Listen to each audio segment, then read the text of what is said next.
Thanks for inviting me again, Tony. This is Moheen Yaseen, founder director of Global Vision 2000, a UK-based think tank focusing on the Islamic world and global political economy.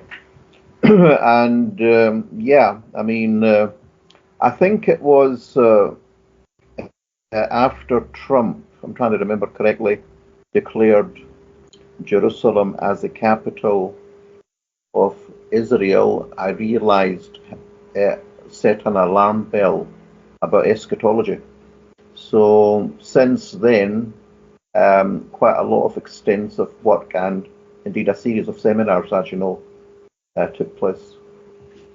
Yeah, I wonder if you could say what you think of Trump, because it seems that there is a sort of Democrat Party which is into social equality, redistribution of wealth, but it's into a whole lot of things that many Americans just simply don't agree with, such as the transgender thing, also starting wars and this kind of stuff.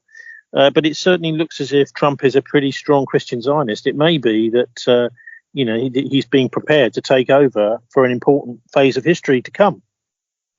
Well, you've raised, that's a huge issue, Trump.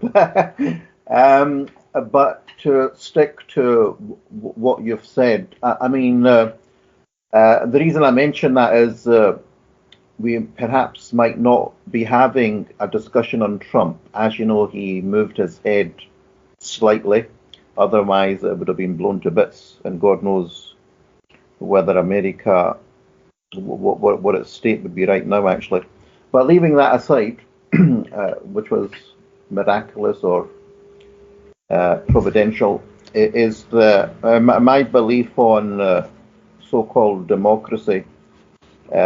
Me and indeed some Western thinker like Philip Bree, for instance, we use the word demonocracy quite specifically and deliberately.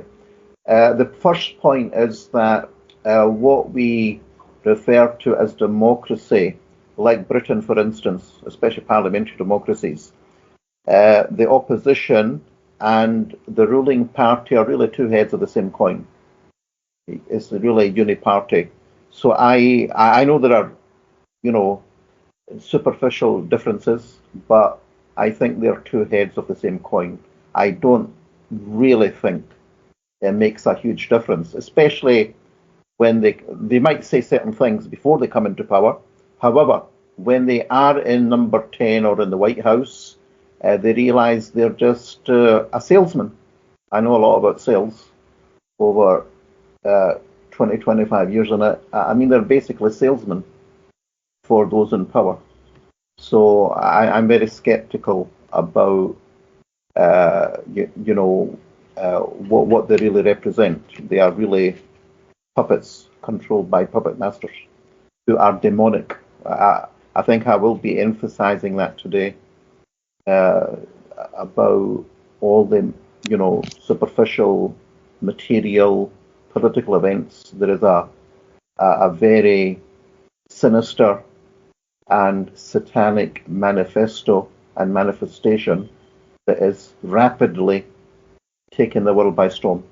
The thing with Trump, the interesting thing for me, is his all these various court cases against him. Yes, made him much more popular. And I can remember looking at the rise of Adolf Hitler. Now, I'm not saying Trump is Hitler, but it was interesting that he was in fact incarcerated, wasn't he, in the 1930s in jail, and this turned him into a sort of hero. There seemed to be the same kind of thing going on in the United States, that his opponents in the Democratic Party and in the deep state seemed to, his popularity has been rising as these persecutions are taking place, which clearly are persecutions. The judicial system has been weaponized against him.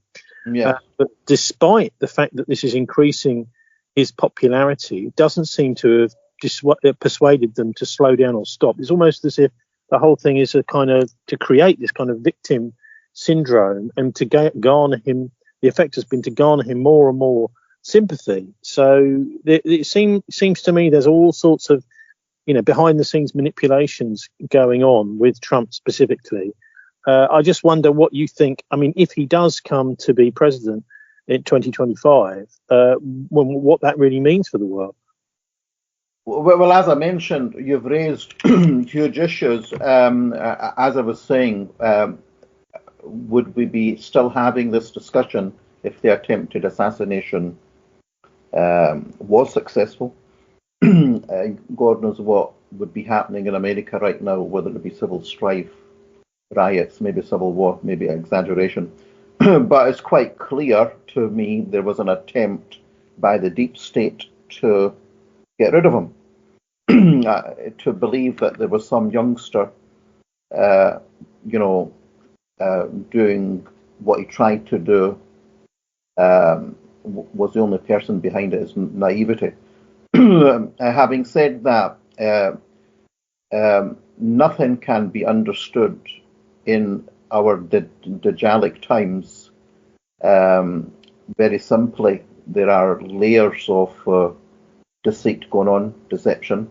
But the bottom line is, as I was saying, in Western democracies, the opposition, whoever they are, and the ruling party are basically two heads of the same coin, because ultimately they're controlled by the puppet masters. Yeah, so you say Dajjalic times. So yes, definitely. The main reason I wanted to hear from you, Moheen, was from a eschatological perspective, that is looking at the Quranic prophecies. Maybe you could just explain to me some of the real sort of basics of it. So whether stuff is in the Quran itself, whether these are writings written by mullahs many years ago as interpretations of the Quran. So obviously we've got, for example, in Judaism, there's the Bible itself, which has got things about the end of the world in the book of Daniel, for example. And then you've also got the Talmud, which is the rabbinic interpretation. So it's not quite so rock solid, you might say, as the original text in Muslims' case, the Quran. So give us the base. This Dajjal, what does it say in the Quran about the Dajjal, and who are the other sort of figures? Yeah, okay, a huge question. It's a very special body of knowledge, but it can be summed up quite simply. There is a alpha and omega. There's a beginning and end, both at the micro level and for the human life cycle, but also for civilization, global civilization. The Islamic knowledge or body of knowledge pertaining to what we are talking about in times is in two main sources. Both are written. One is the Quran, which Muslims, as you know, believe is divine revelation transmitted via Gabriel to Muhammad. It is believed to be revelation, unadulterated, and coming to Muhammad as the culmination of all revelations. So we don't think it's a one-off. Well, it is a one-off to some extent, standalone book, etc., but it's meant to be viewed in the context of the Torah, Psalms, Injil, Gospels, etc. It's a follow-on. And the other body of knowledge which is written is the Hadith, what the Prophet is said to have said. There's a whole body. Indeed, it's the second source of Islamic law. much more detailed. Indeed, the Sharia, a lot of the Sharia comes from it, because the life of the Prophet was seen to be a model. How he ate, slept, fought, traded, prayed, you name it. It comes from those two sources. Who's the author of the Hadith then? Well, the disciples. It had to come from the early companions, but then a chain of transmission, from one generation to another, was. There's a whole science behind that. I studied that quite a while ago. But initially, it's from the disciples, if you want to call it, or the first generation, but then passed to the next generation. And there is a whole science of whether certain sayings and actions are strong, weak, or unproven. So there's a whole science behind it. But the bottom line is, just to finish, there is in the collections of the Hadith, there is a section quite detailed called the Book of Fitan, which refers to end times and the time of tribulation, etc. Trials and tribulation. I wonder if that's sort of equivalent to the Christians' Book of Revelation. I'm not sure, but if you want to call it that, but it is certainly there, the Kitab al-Fitan. Yeah, interesting. Anyway, look, two questions I really wanted to talk to you about today. One is the who are the major figures and the major prophecies in the Quran and the Hadiths about the end of the world. I mean, the reason I'm interested in it is because I see things happening. You know, there's a lot of focus now on Jerusalem, particularly on the Wailing Wall, the Third Temple, the Dome of the Rock, the Al-Aqsa Mosque, and of course the growing horrors in Gaza unfolding quite definitely. So this is all unfolding. The other thing is, certainly from a Christian point of view, we have this thing called the Mark of the Beast, which you will only be able to trade if you have the Mark of the Beast. So this is obviously being interpreted now as the contactless payment cards, digital money, all this sort of thing. So give us your, in a nutshell, view of what the Hadith and the Quran say the end of the world is going to look like from an Islamic point of view. Well, I mean, it can be conceptualized from minor signs which are documented in the Kitab al-Fitan to the major signs. Basically, what you're hinting at and what you want me to talk about is the major signs. And from my research on other Islamic thinkers, basically the list of minor signs, we're moving from the minor to the major. The major signs is basically Armageddon or Mulhamma. Mulhamma, you call it Armageddon, we call it Mulhamma wars, yeah, and the Great War, and the coming of Imman Mahdi, who I conceptualize. Well, I'll come back to how I conceptualize them.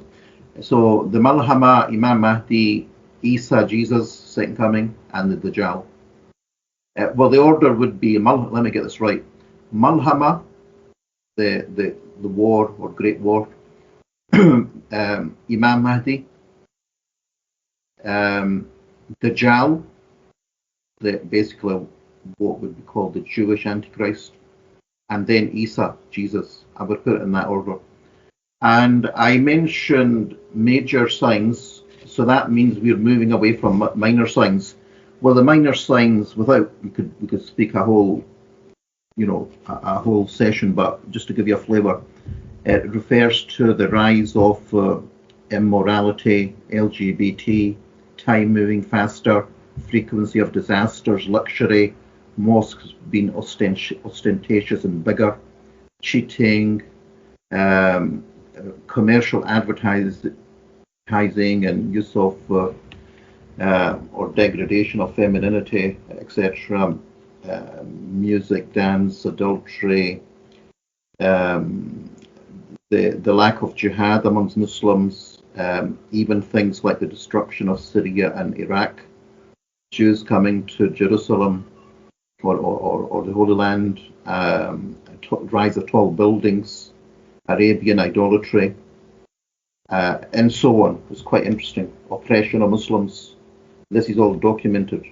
So all these things, one could take each one of them and substantiate it. But certainly, the four main players or phenomenon that I believe we've entered, I personally, especially since last year, if not, well, basically after COVID, yeah, we've entered a period of war or global war, if you want to call it. well, whatever you want to call it. I think we've entered the Mulhamma, and the actors that are going to come on the world stage are Imman Mahdi, the Dajaal, the Jewish Antichrist, and then Jesus. I think that's where we're at. Indeed, I thought about it. Yeah, sorry, go on ahead. The Jewish Antichrist, because I remember interviewing David Livingstone, the first people that ever suggested to me that this would be a kind of Jewish Messiah. So some Jews, the Zionists, would choose this person as their Messiah, saying, "Oh, they're going to be our great saviour because we're in such difficult, maybe brought on by the Zionist leadership we've got today." Difficult. Yes. But this is interesting, isn't it? The idea that you've got a Christian Messiah, which is a Jewish chap called Jesus, 2,000 years ago, and then another Messiah. Now, this might well propel many Jews to think, well, actually, this guy isn't behaving to me like I would think as a Messiah, and they may turn to Jesus, along as many other Jews have already done, obviously Messianic Jews. But look, what about the way this is manifesting in today's events? You started about that. I think for many of us, that's the interesting thing from a Muslim point of view. I mean, there were many Muslims around the world, and obviously inside mosques and masjids, around the world, will be thinking about this, talking about it, and discussing. Yes. The news is unfolding, almost as if, yes, this prophecy is correct. Look what's happening in front of our eyes. Yes. So, which dimension do you want me to home in? About the facts on the ground? Yeah, I mean, in the news, what do you see in the news that indicates that some of these prophecies may be coming true right now? Well, the key one, I've got to think about this carefully because I've been working on this over time, looking at different sources, especially video, is I think we're in a transition period based on what I've just said. So if we've entered the last stage of end times, where these four characters and phenomenon, the Mulhamma, are going to erupt or have erupted, I would say it has erupted. We've entered it. And in particular, the war with Russia and Europe, if you want to call it, Ukraine, if you don't believe it's Europe or NATO, the war in Russia and Europe and the Middle East now, it's obviously not about Gaza, it's now spilling over into Lebanon, West Bank, etc., Middle East. I think we've entered the Mulhamma. Okay, the whole world isn't throwing nuclear bombs at each other, but that's an issue of escalation, right? I think there's a ladder of escalation, but we've entered it. So the two key things we need to look at carefully is what is actually happening in Israel. I call it Israel in my writings, or Israel conventionally. What's really going on there? And secondly, where there is less attention placed is on what's about to happen on the financial front with the debt mountain and the derivatives mountain. I believe we're at a meltdown stage. So there, because that will lead to chaos. Basically, the point I'm making is both will actually lead to chaos: the wars and the financial meltdown, if you want to call it that. So these two things need to be dissected, but not just dissected. I think we need to look at their convergence. The bottom line is, out of chaos, they want order. The satanic New World Order masters, and indeed, we mustn't neglect their message at the Olympics, which happened quite interestingly just a day or two after Netanyahu gave his address in the US Congress. I checked the dates, happened almost within a day or two of each other. So what happened in the Olympics, definitely, I said to you, I believe we've entered this last stage, and it's rapidly engulfing the world. Well, the Olympics at the opening and closing ceremonies were clearly satanic. And in their Satanism, they were making a mockery of divine religion, inclusive of Christianity and Islam, and at the beginning and at the end. You know, they were basically, I wouldn't say about calling the shots, but they were making it clear that how they view religion as the enemy.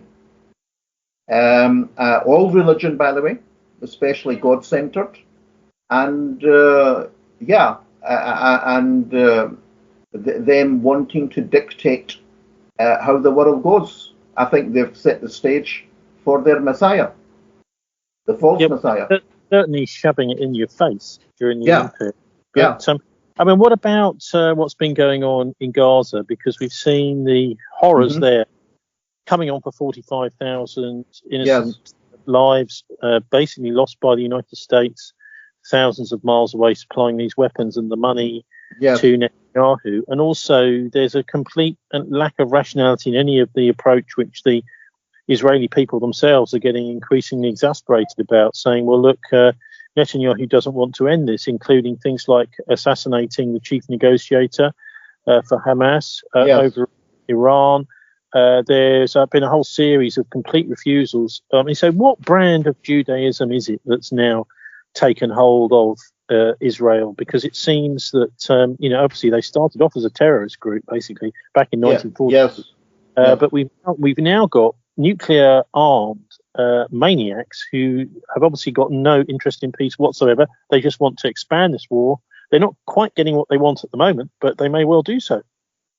Well, I think you've really touched the real issue here. I mean, I'm a graduate of Edinburgh University, the Arab Middle East Islamic Studies Centre, one of the top centres in the UK. And I've got our website, and since the war, I've been really, well, not just the war, even since Trump in particular, Declaration of Jerusalem, really got into my early undergrad studies in a totally, a very deep way.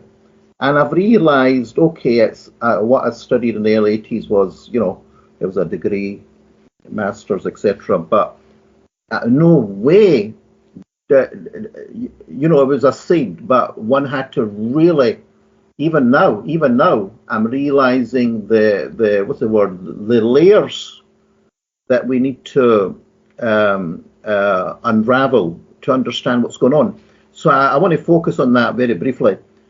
Basically, what I'm going to say, even the so-called experts on Middle East studies do not talk about it, because we're entering a different, dimension.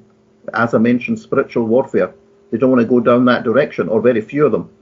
But what I'm prepared to say is the following, and it makes sense to what I said about the four actors or dimensions to end times.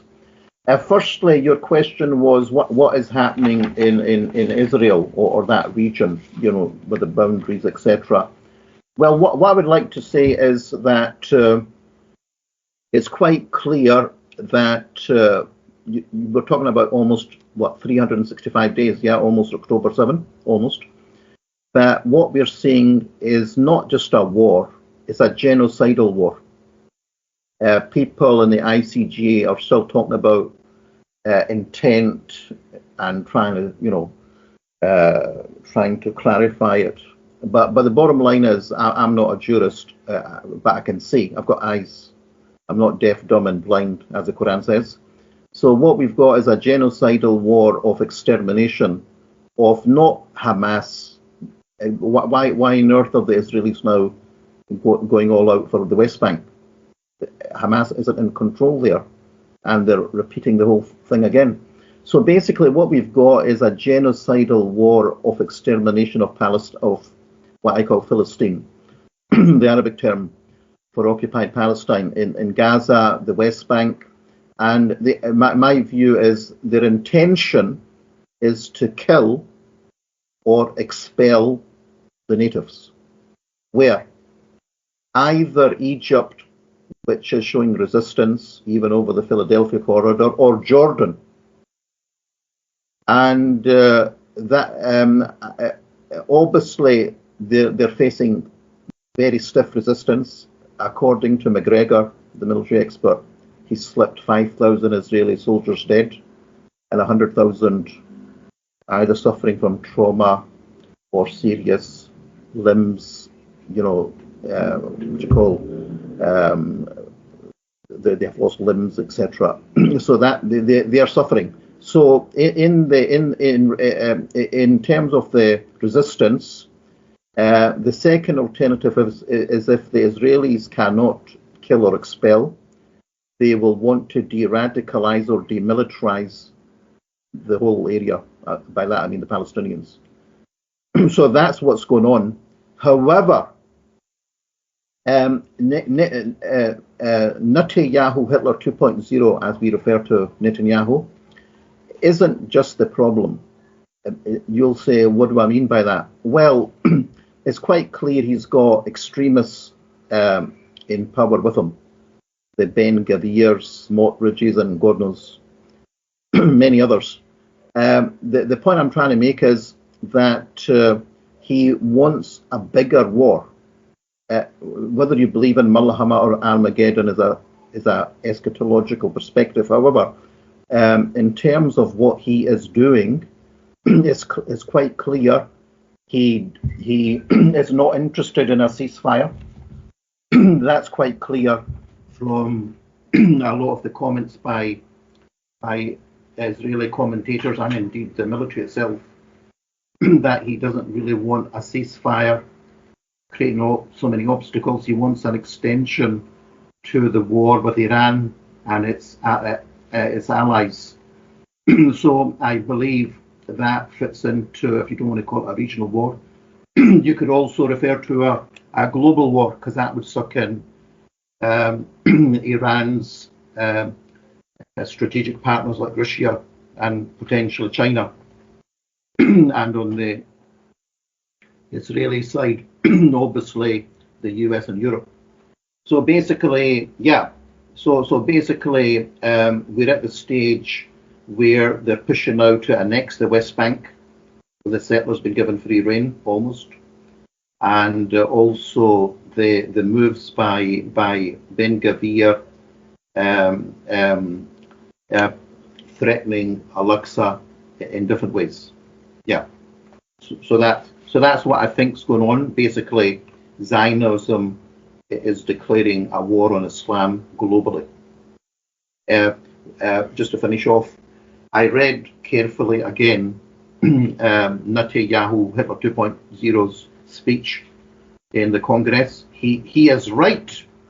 Don't usually agree with him. He is right when he talks about a global war that he's at the forefront of. However, he's got his terminology wrong. The war is between civilization, not civilizations, and barbarism. The point I'm making is the barbarians that he is talking about, the global Islamic world, are not the barbarians. He's talking about himself, actually. But he's right.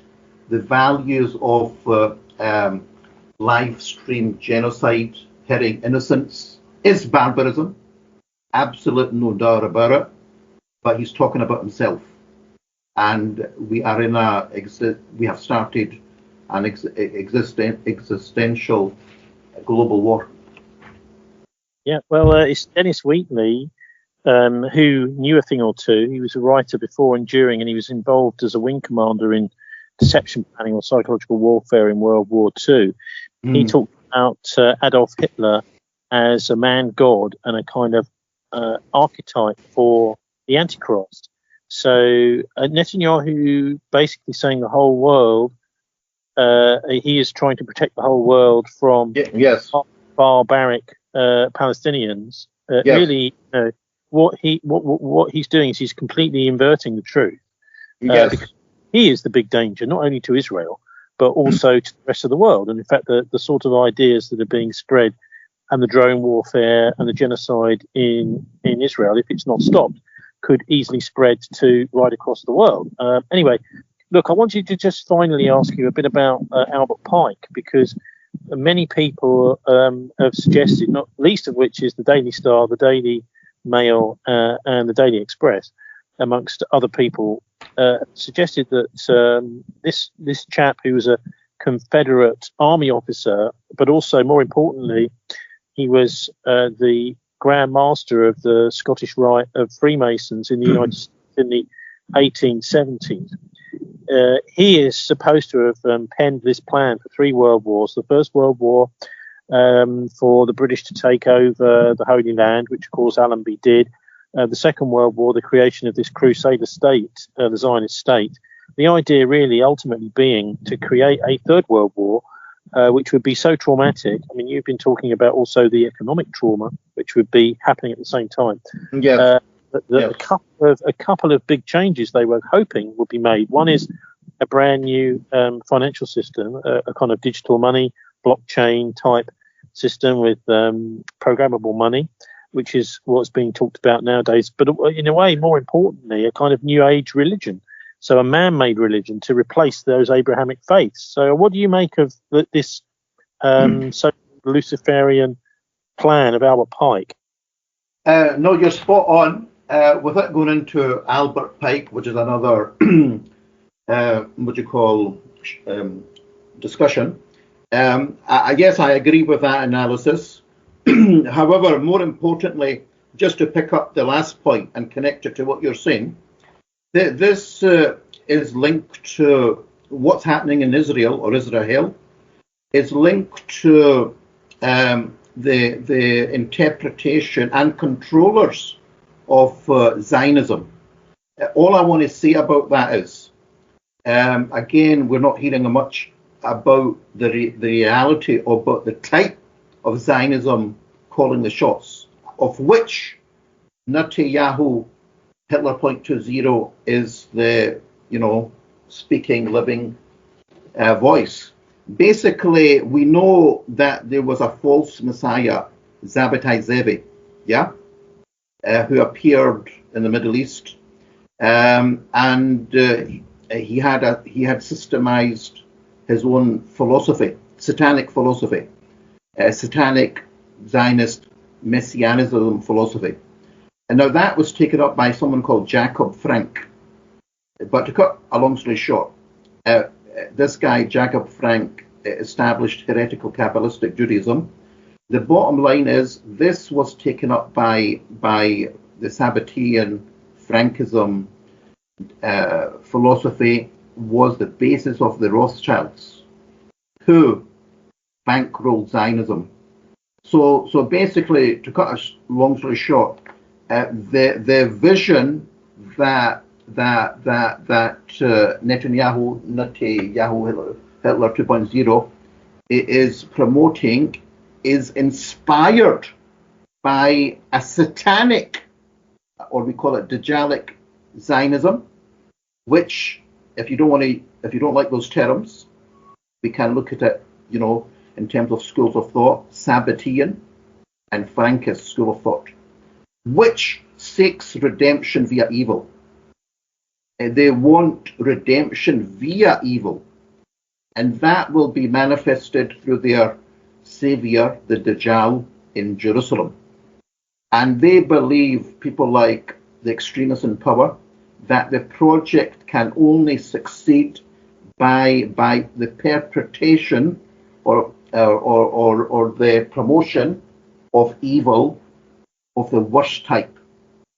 And I would go as far as saying even the flag, that this has been a lot of work being done by Philip Bree, for instance, that the flag of Israel is not the Star of David, it's a hexagram, and the symbol of idolatry.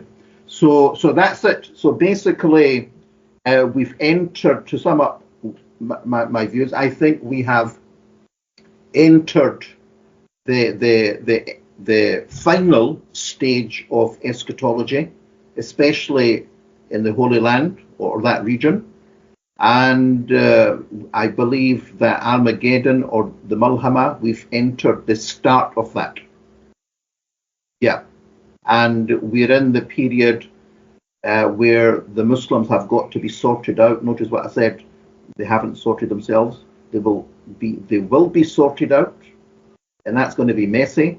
And the political void in the Islamic world, because we do lack the authentic leadership, will be filled in by Imam Mahdi. So the Mulhamma, one dimension, and Imam Mahdi are coming. Not coming. It started, and then the Dajaal is going to manifest, and then Issa. We're there. That's where we're at, in my view. You mentioned Philip Bree there. I wonder maybe we could just finish off with, if you could talk about some of the people that you've worked with over the years, or just simply read. If you could just let us know a few people like Mohammed Rafi, for example. I remember meeting him through you many years ago, who worked in the Bank of England, and he had a very deep understanding of all this. So, for example, we had Nick Griffin a few weeks ago talking about, he's from the British National Party, saying that back in 2008, the basically Zionist pressure group from the United States came over and said to him, well, we want to be able to you to focus not on just ordinary migrants, but specifically on Muslims. And if you do that, we can give you a lot of money. But at the same time, you've got to stop criticism of the banking system. So obviously, these things are very well linked. But I wonder if you could just give us a few names, people, maybe books, etc. If people are interested in following up, or reading around this topic. Well, you're talking about Islamic eschatology in particular, as opposed to Christian or Jewish. Yeah, is that right? Well, any really, anything you think is you want to share. Well, I mean, basically, I share all my knowledge real time on our website in the forum, and each of the threads, like eschatology, global financial meltdown, etc., are hitting over 1 million hits. So, and I promote other thinkers on video, mainly video. So there's many, because eschatology, it's not like a Bible, right? To say someone, right, there's the book of eschatology. It's what's the word? It's a living, working phenomenon. Yeah, many dimensions to it. But to answer your point, people like Mohammed Rafiq, I think some of his materials on Internet Archive on the French Connection. With Darrell Brown, he did many interviews like this on internet radio. David Musa Pidcock, both have died last couple of years in the UK. But the other living character is Sheikh Imran Hussein, an Islamic scholar. He's quite prolific, but we don't have to agree with everything that he says. Certain things we have to be very critical of. So yeah, I mean, there is a lot of thinkers out there. I mean, for instance, today I just put up on one of my threads two our documentaries on Christian Zionism from Al Jazeera for everyone to see. So yeah. I mean. Has to be said, I think it's probably important to say at this point that nobody is saying that anybody has got all the answers. But I mean, I think the last thing for you and I and most sensible people, we see this as a bit of a jigsaw puzzle. That's, with maybe one person has got a couple of pieces to the jigsaw puzzle, but other bits have a different puzzle and they don't fit. So maybe we just turn those aside. Anyway, just what's your Global Vision website so people can find that sort of thing, or other social media that you might want to follow, Murray? Yeah, well, I'm happy to say it's still live and kicking. There's www.globalvision2000.com, and there we have a link to the forum. Final thing is, I've got the green light for a seminar, virtual colloquium, with the African Islamic Economic Forum, who are willing to host virtual seminar on eschatology, which will continue the work we've done over the past years, yeah, which will be interfaith, also have a live audience. So we're planning to do that just before the US election. So watch this space, because up till now I've been focusing on deep research on what's been happening. And as I said, we've entered the final stage. So maybe it's well, time I think some to, yeah. most fascinating is some of the public symposiums you've done, which brings all these different characters together.